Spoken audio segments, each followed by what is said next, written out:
Oke baik, bismillahirrohmanirrohim. Assalamualaikum warahmatullahi wabarakatuh. Gimana kabarnya rekan-rekan dan kawan-kawan sekalian? Semoga kalian baik-baik saja dan semoga dalam lindungan yang maha kuasa. Oke, pada video kali ini kita akan merecap sebuah film yang menceritakan tentang sebuah lokasi penjualan barang antik yang dihuni oleh para mafia kriminal yang dipimpin oleh seorang kakek tua. Lalu seperti apa ceritanya? Langsung saja kita mulai. Di awal film, kita diperlihatkan seorang narapidana yang tengah disemirkan sepatunya oleh tahanan lain. Nah, sosok ini kita sebut saja Roy. Tak lama kemudian, si Roy dijemput oleh seorang petugas rutan yang bernama Nasir. Ternyata hari itu adalah hari kebebasan Roy. Setelah keluar dari kamar rutan, ia langsung dijemput oleh salah satu bawahannya yang kita sebut saja Rian. Namun di saat yang bersamaan, film ini juga memperlihatkan seseorang misterius yang sedang memperlihatkan senjata. Roy kemudian dibawa oleh Rian ke sebuah penginapan untuk beristirahat sejenak, ditemani dua wanita penghibur. Sementara itu, Rian dan seluruh anak buahnya berjaga di luar kamar demi keamanan. Namun tak lama berselang, salah satu anak buah Rian yang memeriksa sebuah tempat yang terasa mencurigakan. Saat itulah Rian mulai menyadari ada sesuatu yang tidak beres. Dan benar saja, anak buah Rian yang tadi memeriksa tempat tersebut tiba-tiba ditemukan sudah tak bernyawa. Ia tergantung di luar jendela. Rian pun menatap sebuah arah di mana sebuah pintu. Dalam keadaan was-was, seketika pintu itu terbuka dan muncullah sosok misterius tadi yang langsung menghabisi Rian beserta seluruh anak buahnya. Di dalam kamar, Roy yang sedang bersenang-senang mendengar suara tembakan itu. Tak lama kemudian sosok misterius itu tersebut masuk ke dalam kamar si Roy berada. Dengan panik, Roy sempat berkata, "Siapapun yang mengutusmu, aku bisa melipat gandakan gajimu, asalkan kau jangan membunuhku." Namun sosok yang kita sebut saja sosok misterius ini dengan sebutan Agatha sama sekali tidak menjawab seluruh pertanyaan dari si Roy dan langsung mendor kepala si Roy. Roy pun histeris. Scene kemudian berpindah ke sebuah lokasi penjualan barang antik. Namun tempat ini bukanlah toko barang antik pada umumnya. Di balik tampilannya yang tenang, tempat ini ternyata adalah markas komplotan para mafia. Dari sinilah terungkap bahwa Agatha merupakan orang kiriman dari seorang bos besar yang kita sebut saja kakek Silla bersama anaknya yang kita sebut saja Sina. Di hadapan seluruh anak buahnya, kakek Silla memuji kinerja Agatha atas aksi heroiknya hari ini yang telah berani menentang maut. Sebagai imbalannya, Agatha pun menerima bayaran atas misi berdarah yang telah ia selesaikan. Tak lama setelah itu, Agatha meninggalkan lokasi tersebut. Agatha kemudian mendatangi sebuah tempat hiburan live para wanita penghibur untuk menjemput sang kekasih, yang kita sebut saja kekasihnya dengan sebutan Sinta. Menyadari kedatangan Agatha, Sinta pun segera menghampirinya, dan keduanya langsung pergi bersama. Mereka pun menghabiskan waktu di sebuah pasar malam dan bercinta dalam sebuah permainan. Keesokan harinya, setelah menghabiskan malam bersama Sinta, Agatha pun terbangun di kamarnya dan mulai menjalani aktivitas pagi seperti biasa. Namun ketenangan itu tidak berlangsung lama. Tiba-tiba kakek Silla datang bersama anaknya Sina, serta seorang anak buahnya yang sebentar lagi akan menikah, yang kita sebut saja Siung. Sina terlihat memegang sebotol barang haram, lalu memberikan botol itu kepada ayahnya. Tanpa diduga, kakek Silla justru menghantam botol itu ke kepala si Siun dengan brutal. Siun pun tersungkur dan didor kepalanya oleh kakek Silla. Siun memohon ampun, namun semuanya sudah terlambat. Dalam sekejap, Siun pun tewas di tempat. Ternyata alasan dibalik pembunuhan ini yang sangat kejam. Siun berencana pensiun setelah menikah. Hal itu yang membuat kakek Silla merasa terancam. Ia takut suatu hari dalam keadaan mabuk, Siun bisa membocorkan masa lalu kelamnya.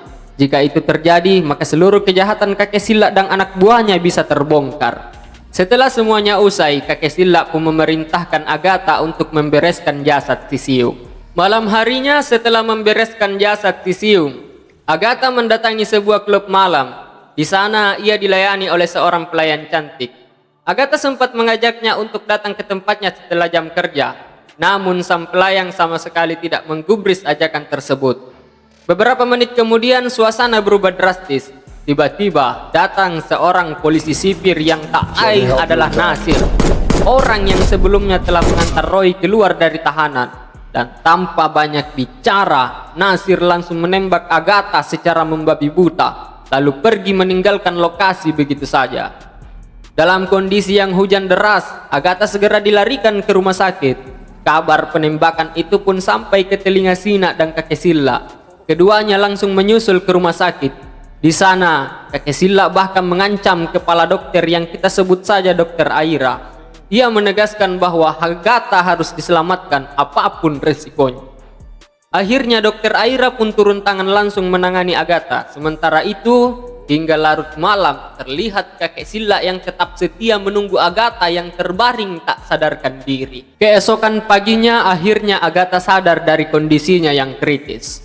Dokter Aira pun memberitahu bahwa dialah yang akan merawat Agatha selama menjalani perawatan di rumah sakit. Dengan suara lemah, Agatha bertanya, "Mengapa aku masih hidup?" Dokter Aira lalu menjelaskan bahwa ada seorang pasangan muda yang menjadi pendonor jantung untuknya.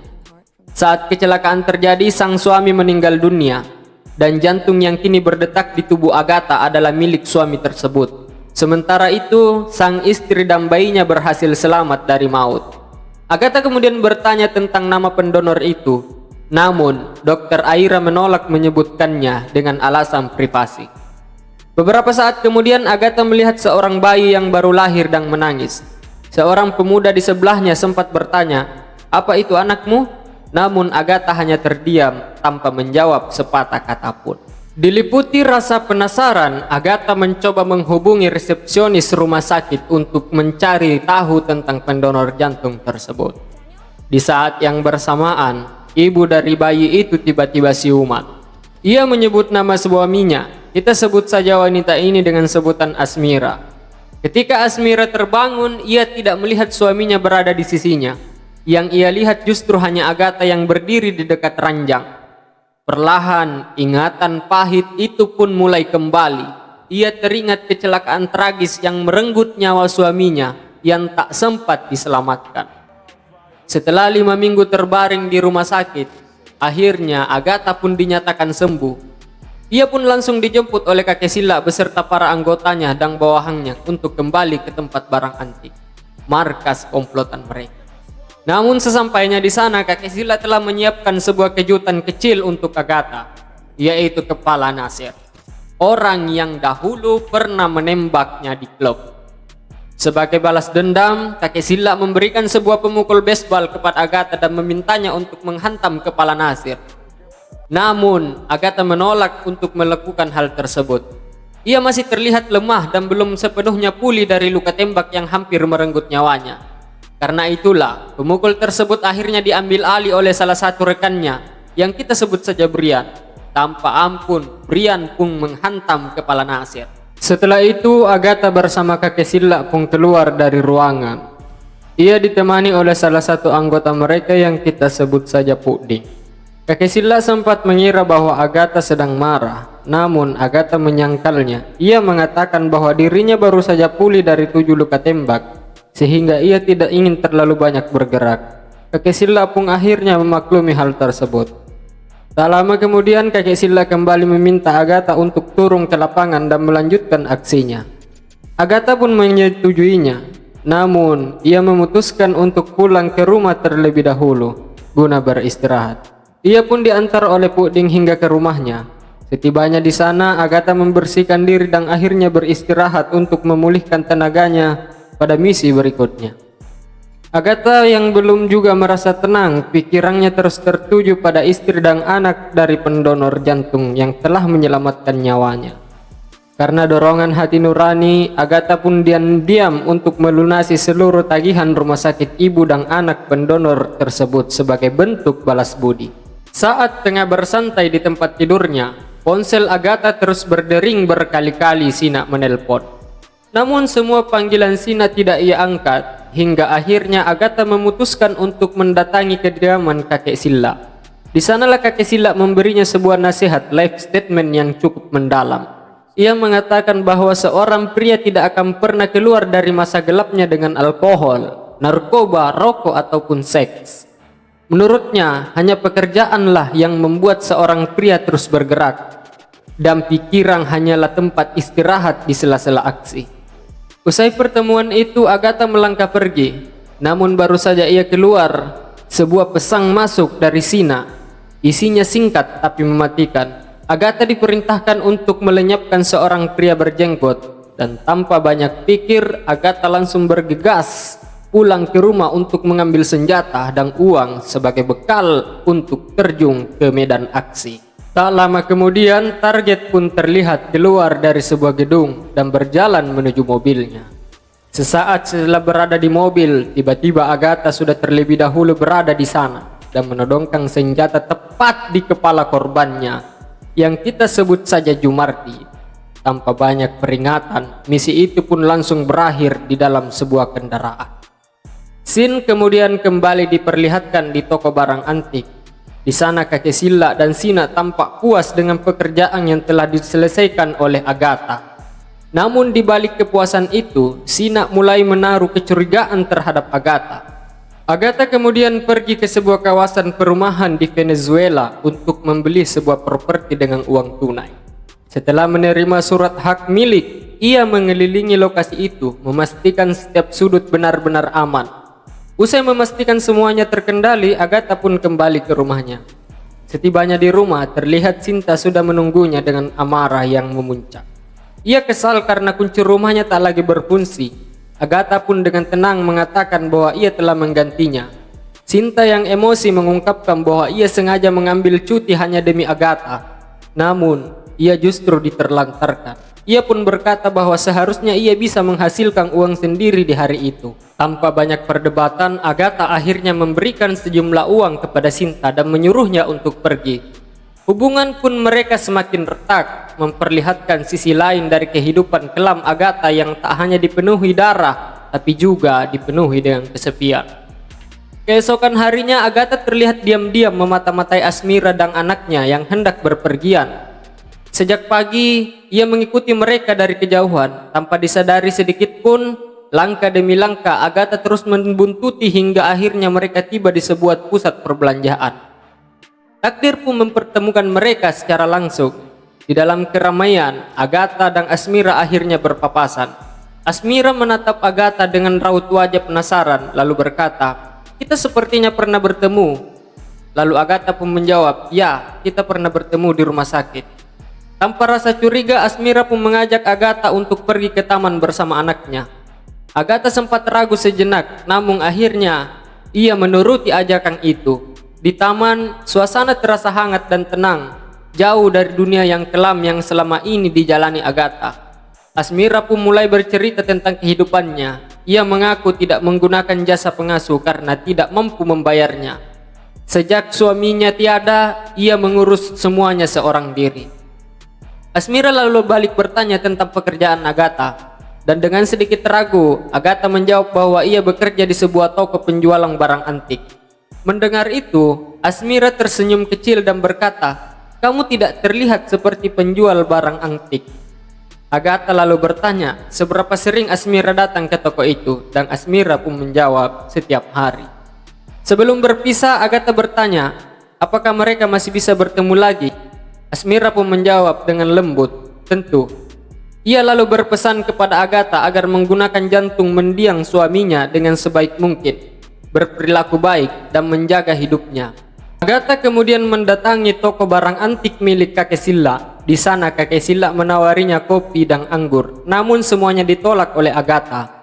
Tanpa banyak basa-basi, kakek Silla langsung memberinya tugas baru untuk melenyapkan seorang akuntan. Tanpa bertanya apapun, Agatha segera bergegas menuju lokasi untuk mengeksekusi targetnya.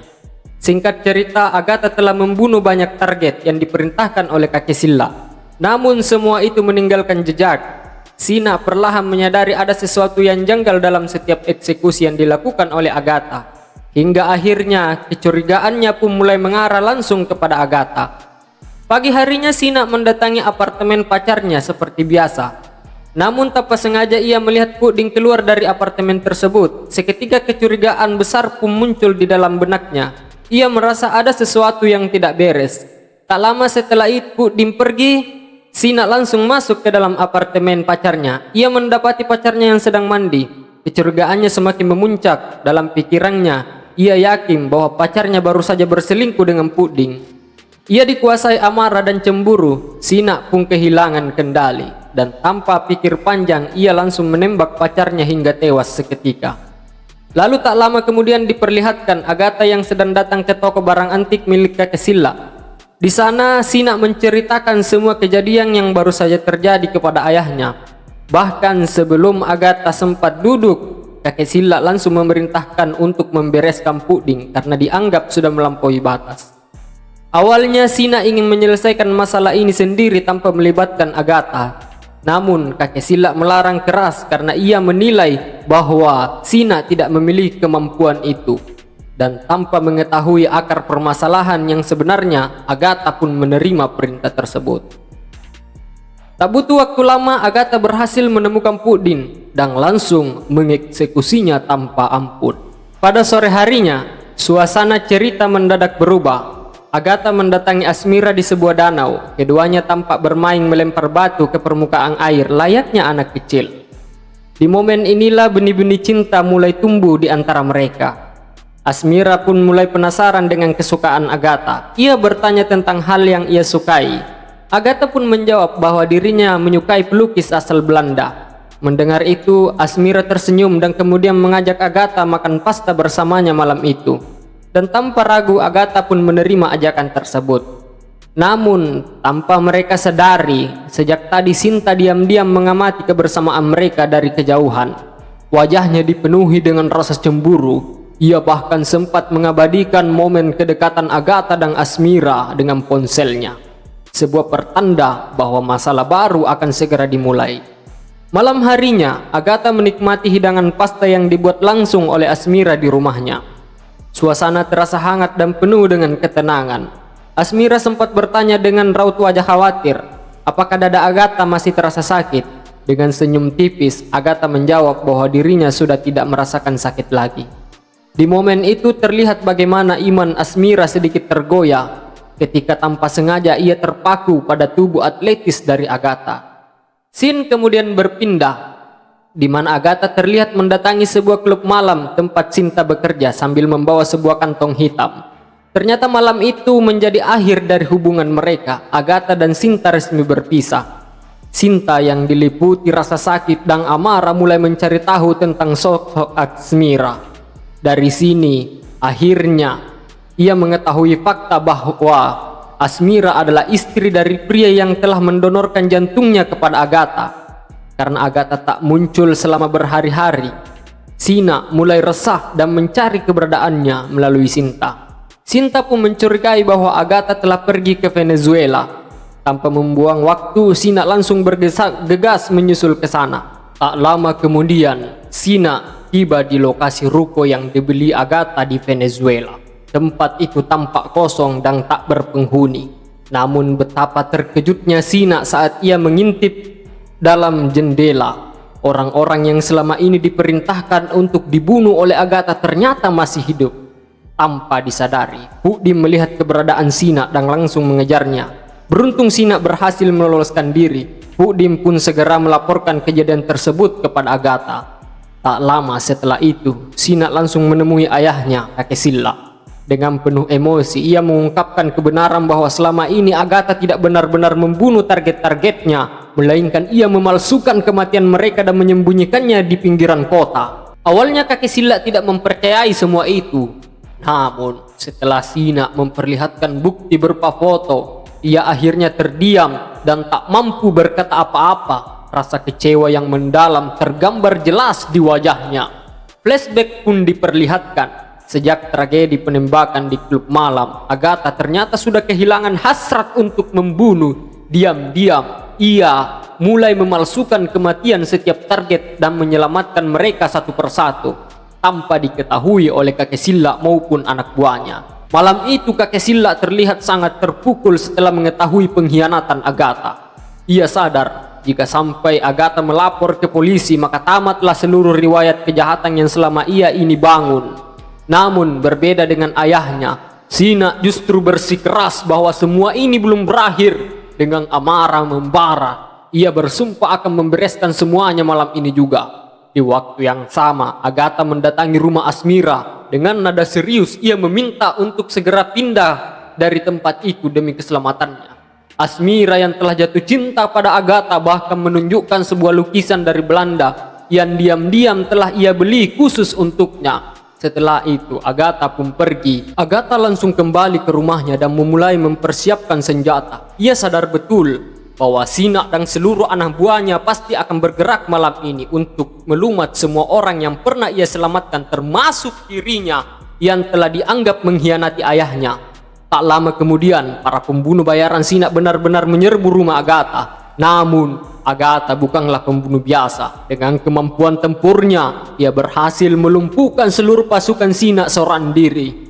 Tanpa membuang waktu, Agatha langsung menuju bandara dan menaiki helikopter menuju Venezuela, ke markas persembunyian orang-orang yang selama ini ia selamatkan. Dari udara, ia melihat pasukan Sina yang juga bergerak menuju lokasi yang sama. Agatha tiba lebih dahulu di sana. Ia segera memperingatkan Puding agar bersiaga. Seluruh orang-orang yang bersembunyi di ruko itu pun langsung dievakuasi dan dipersenjatai. Di sisi lain, Sina menghubungi ayahnya dan mengatakan bahwa dirinya telah sampai ke lokasi persembunyian Agatha. Tanpa ragu, mobil-mobil pasukan Sina langsung menerobos pagar. Tapi begitu masuk di area jembatan, Agatha sudah menunggu dengan senjata berat. Satu mobil musuh langsung dihancurkan sehingga terjungkang dan terguling. Tanpa disangka, orang-orang yang selama ini diselamatkan Agatha ikut turun bertempur. Baku tembak pun besar terhindarkan. Di tengah kekacauan itu terungkap fakta bahwa Pudim bukanlah orang biasa. Ia adalah petarung sejati di medan perang. Di dalam gedung, Agatha bermodalkan tali berhasil melumpuhkan dua penyerang bersenjata lengkap. Saat situasi semakin terdesak, kemampuan Agatha pun diperlihatkan. Dua musuh tumbang tanpa melesat satupun peluru. Di tengah kekacauan, Sina kembali dihubungi oleh ayahnya. Kali ini perintahnya jelas. Semua orang yang ada di sana harus mati, termasuk Agatha dan orang-orang yang ia lindungi. Dalam sebuah ruangan sempit, pria berjenggot terdesak oleh dua anak buah Sina. Namun tiba-tiba Pudim melompat turun dari atap membantu melumpuhkan mereka. Pertempuran pun berpindah ke area parkiran. Setelah baku tembak panjang, seluruh pasukan Sina akhirnya berhasil dilumpuhkan. Agatha dan kelompoknya pun langsung bergerak dalam mode pengejaran, memburu Sina yang mencoba kabur. Dalam pelariannya, Sina sempat menembak pria berjenggot yang mengenakan kostum Santa. Namun, sebelum sempat melarikan diri, pasukan Agatha tiba dan memerondongnya dengan peluru. Sina terjatuh. Dengan tubuh yang bersimbah darah, ia memohon kepada Agatha agar tidak membunuhnya. Namun Agatha yang menatapnya dingin dan berkata, "Silahkan pamit kepada ayahmu." Seketika itu juga Agatha menarik pelatuk pistolnya. Disinilah Sina akhirnya tewas di tempat. Di ruangan lain, kakek Silla melihat semua itu melalui CCTV. Beberapa menit setelah kematian Sina, ponsel Agatha tiba-tiba berdering. Telepon itu berasal dari kakek Silla. Dengan suara dingin, ia memberitahu bahwa Asmira dan anaknya kini berada dalam sandraannya. Tanpa berbicara banyak, Agatha bersama seluruh kelompoknya langsung bergerak menuju kediaman kakek Silla. Di saat yang sama, Asmira kemudian dimasukkan ke dalam bagasi mobil dan bersiap untuk dibuang. Namun sebelum rencana itu terlaksana, pasukan Agatha telah lebih dahulu tiba di lokasi. Disinilah terlihat bahwa kelompok Agatha bukanlah orang sembarangan. Satu persatu penjaga kediaman kakek Silla berhasil mereka lumpuhkan dengan cepat. Pria berkacamata dari pihak Agatha sempat tertembak dan melepaskan asap sebagai tanda darurat. Namun meski terluka, baku tembak tetap berlanjut dengan sengit. Skill menembak Pudim dan Agatha kembali diperlihatkan. Mereka menghujani para penjaga dengan tembakan yang sangat presisi. Bahkan seorang penjaga yang tangannya terluka masih mampu bertahan sebelum akhirnya dilumpuhkan. Karena kehabisan peluru, Puding akhirnya harus berduel jarak dekat dengan mantan kawannya. Pertarungan sengit pun terjadi hingga akhirnya Puding berhasil mengalahkan dan menghabisi lawannya.